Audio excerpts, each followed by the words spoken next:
इससे पहले कि मैं आपसे आपके स्पोर्ट रेस वॉकिंग के बारे में बात करूं, मैं आपसे यह पूछना चाहता हूं कि अगर आप रेस वॉकिंग नहीं करते तो आप क्या होते? क्या आप मॉडल बनते? क्योंकि मैंने ये सुना है कि आपको मॉडलिंग का और तस्वीरें खिंचवाने का काफी शौक है। हाँ जी, मैं शायद फैशन डिजाइनिंग या मॉडलिंग में निकली होती, क्योंकि 10th के एग्जाम्स के बाद मैंने फैशन डिजाइनिंग के लिए अप्लाई किया था पॉलिटेक्निक से, तो मेरा उसमें नंबर आया था, तो मैं उधर चूज ना करके फिर मैंने 12th करने की कोशिश की कि हाँ मुझे 12th के बाद उसमें जाना है। लेकिन 11th से मैं गेम में आ गई तो फिर वो छूट गया उधर ही। वैसे प्रियंका, मॉडलिंग जो है वो काफी ल्यूक्रेटिव करियर है। कभी आपको रिग्रेट हुआ कि यार वो इतना अच्छा पैसा देता, इतना फेम मिलता, और ये सब छोड़ के मैंने इतना मुश्किल ऑप्शन लिया, करियर ऑप्शन रेस वॉकिंग करने का, 20 किलोमीटर लंबी अब मुझे चलना पड़ेगा, उसके लिए और ट्रेनिंग करनी पड़ेगी? नहीं, फील्ड तो हर एक मुश्किल होता है, मॉडलिंग भी इतना इजी नहीं बोल सकती हूँ मैं। तो हर एक फील्ड हार्ड ही है, इतना इजी नहीं है। तो जिसमें मेरा बोलता है ना किस्मत थी, उसमें मैं निकल गई। प्रियंका, आप मीरठ से हैं, छोटे शहर से हैं। आप मुझे ये बताइए कि जब आपने ये करियर ऑप्शन चुना कि मुझे रेस वॉकर बनना है, तो आप ये आसपास के लोगों को समझाते कैसे थे कि आप रेस वॉकिंग करते हैं?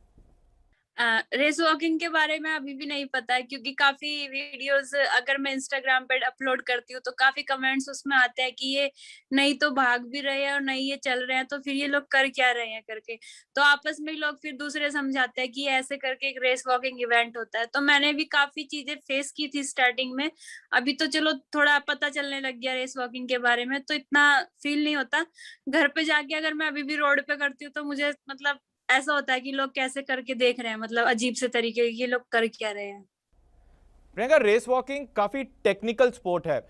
अगर मैं सही हूं, मुझे करेक्ट कीजिएगा अगर मैं गलत हो रहा हूं, कि इस स्पोर्ट में जरूरी यह होता है कि कभी भी इस पूरे 20 किलोमीटर के दौरान आपके दोनों पैर हवा में नहीं होने चाहिए। सही हूं मैं?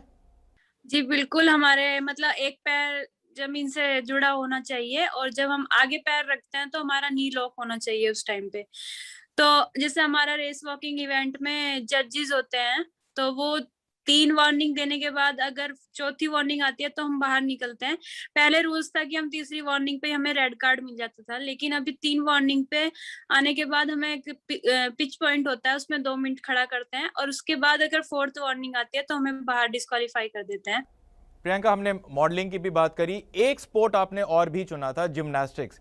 क्या यह बात सही है कि आप जिम्नास्टिक्स छोड़ के रेस वॉकिंग में भी इसलिए आए क्योंकि आपको किटबैक का बड़ा शौक था? वो जो स्पोर्ट्स किटबैक मिलते थे, और वो तभी मिल सकते थे जब आप रेस वॉकिंग करें और उसमें जीतें।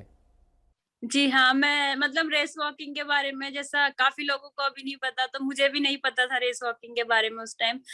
तो मैंने काफी इवेंट्स ट्राई किए थे रनिंग के, तो मेरे को वो बैग नहीं मिला था। मेरी साथ की जितनी फ्रेंड्स थी सबको बैग मिल रहा था। तो मेरे को मतलब दुखी हो रही थी कि देख के कि यार मुझे तो एक भी बैग नहीं मिला, इतनी रेसेस भागी है, भाग के भी ऐसे ही रह गई। तो कोचेस थे वहां पे, उन्होंने बोला बेटा तू इसमें ट्राई कर, बस चलना है करके। तो उसमें चली, बैग मिला, तो मेरी खुशी बहुत अच्छी थी कि हाँ मैं पहला बैग जीता। लेकिन वहीं से मुझे रेस वॉकिंग शुरू करा दिया था। उस टाइम मुझे नहीं पता था कि मैं 20 किलोमीटर भी करना है आगे जाके। इससे पहले कि मैं आपको जाने दूं, मैं आपसे ये पूछना चाह रहा हूं कि आपको जापान के कंडीशंस के बारे में कितनी मालूमात है, और आपको सबसे ज़्यादा कंपटीशन जो है ओलंपिक में किन लोगों से मिलेगा? क्या फील्ड के बारे में आप जानते हैं? मैं इस चीज से प्रेशर लेने की कोशिश नहीं कर रही हूँ और नहीं आगे भी करूंगी। बस मैं मेरी प्रैक्टिस पे फोकस रखूंगी कि कितनी मैं प्रैक्टिस करती हूँ और मैं वहां कितना अच्छा कर सकती हूँ।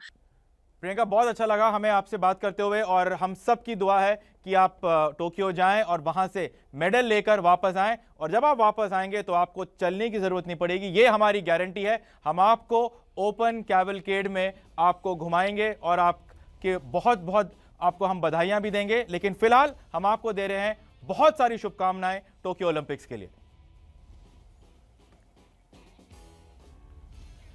टोक्यो ओलंपिक में एक और महिला एथलीट है जिनको सबको लगता है कि वो मेडल लेके आएंगी। जी हाँ, मैं बात कर रहा हूं मीराबाई चानू का। लेकिन सिडनी ओलंपिक्स में वेटलिफ्टिंग में ब्रॉन्ज मेडल जीत कर कर्नम मल्लेश्वरी ने न सिर्फ मेडल जीतने वाली पहली इंडियन एथलीट बनी, महिला एथलीट, बल्कि वो देश की ओलंपिक जो उन्होंने जीता है उससे कई लोगों को इंस्पायर किया, और उन्हीं से हम बात कर रहे हैं ताकि वो बताएं कि कैसे महिला एथलीट आगे ओलंपिक में अपना नाम कमा रही है और साथ ही साथ मीराबाई चानू के क्या चांसेस हैं। सबसे पहला सवाल जो मैं आपसे पूछना चाहता हूं मैम, और वो बस यही है, thank you ji, thank you so much. इस साल मीराबाई चानू के क्या चांसेस हैं मेडल लेके आने के? 100% चांसेस है।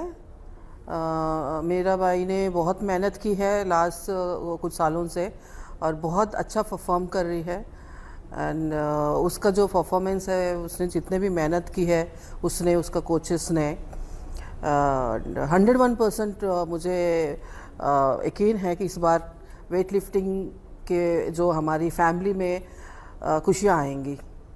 मैम वैसे वेट्स की आपने बात करी, थोड़ा सा मैं और पुश करता हूं आपको। आपने कहा कि शॉर्ट शॉट मेडल की मुझे काफ़ी उम्मीद है, मैं आपसे कलर पूछ सकता हूं? देखिए, कलर तो हमें गोल्ड भी अच्छा लगता है, तो मुझे खुशी मिलेगी अगर उसको गोल्ड मिलता है तो। लेकिन उसने जितने भी मेहनत की है, अभी हम लोग बहुत ज़्यादा नहीं बोलना चाहते हैं इसके बारे में।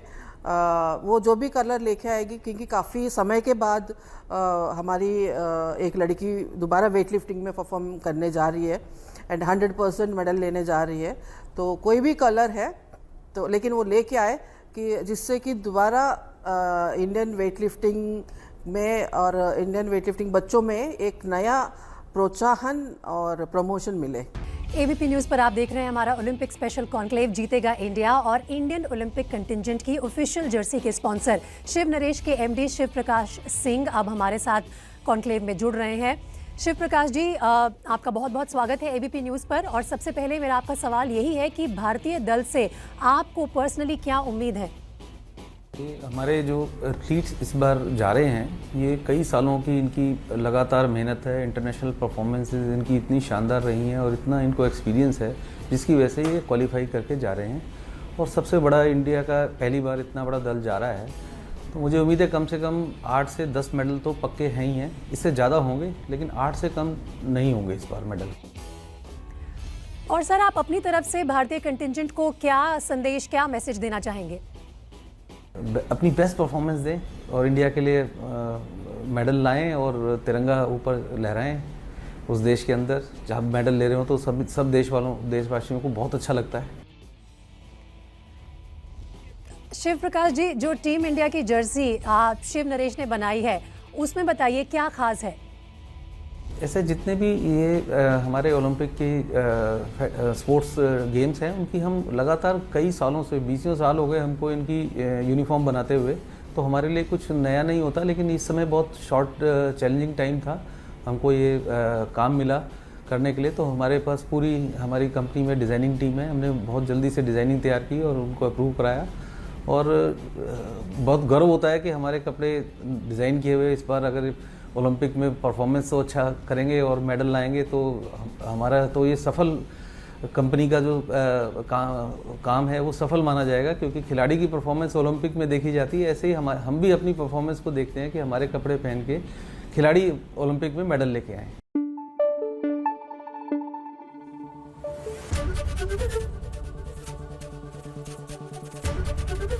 एबीपी न्यूज़ आपको रखे आगे।